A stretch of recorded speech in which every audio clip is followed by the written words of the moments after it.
kita bahwa di dalam mengimplementasikan semua itu, maka di berbagai kegiatan-kegiatan pendidikan kita di persekolahan pendidikan kita mengarah tadi itu pencapaian profil pelajar Pancasila. Kita itu akan bisa melahirkan kompetensi yang disebut dengan kompetensi dialog dan diskusi terkait Permendikbud nomor 30 tahun 2021. Rumah Muslimah Cendekia Makassar itu berinisiasi untuk melakukan kegiatan dialog dan diskusi ini dalam momen Hari Guru, karena tema yang kita angkat juga adalah Permendikbud tahun 2030 dengan arah dan tujuan pendidikan nasional.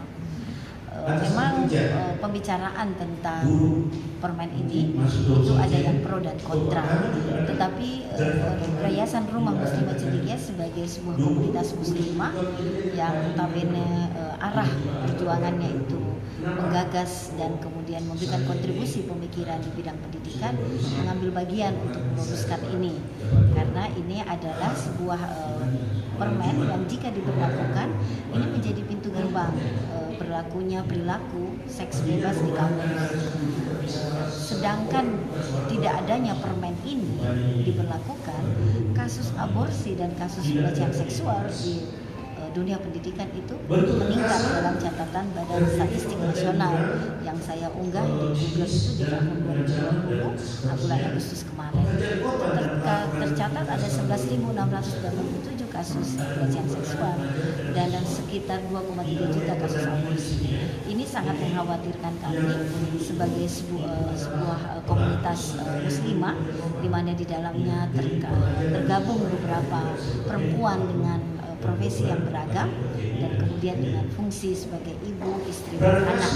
Itu yang kemudian mengganggu kita, maka kita angkat ini menjadi sebuah topik diskusi dalam momen Hari Guru. Mudah-mudahan dengan begitu kita semua tercerahkan bahwa daya rusak dari Permendikbud ini memang sangat luar biasa. Dari panitia itu memberi jatah peserta 100 kursi ya, tapi ternyata banyak peminat. Akhirnya kami buka lagi pendaftaran maksimal 120.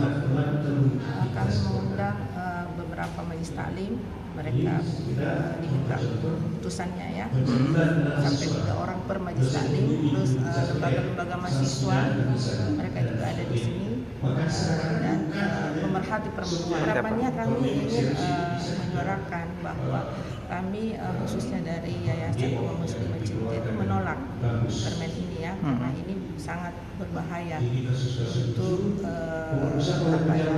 kelangsungan hidup pergaulan ya, apalagi kita ini kan sangat menjunjung tinggi nilai ketimuran ya, akhlak dalam pergaulan. Itu bukan hanya akhir-akhir ini munculnya. Dulu tahun 90-an atau 80-an di kampus itu ya, kumpul kebo. Orang bilang kumpul kebo ya. Permendikbud nomor 30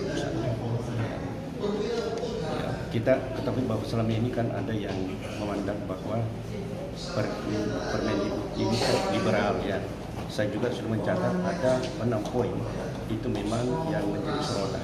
Jadi saya kira suatu produk hukum, karena ini adalah peraturan itu saja untuk dikritisi. Bagaimana mengembangkan sikap kritis mahasiswa ini, justru banyak ibu-ibu yang di sini. Ya kemungkinan ibu bertanggung jawab terhadap bagaimana generasi kita di kemudian hari, sehingga itu merasa terusik untuk mempersoalkan atau melihat substansi dari Permendikbud 30 Sekarang kalau dilakukan beberapa teman-teman kelompok-kelompok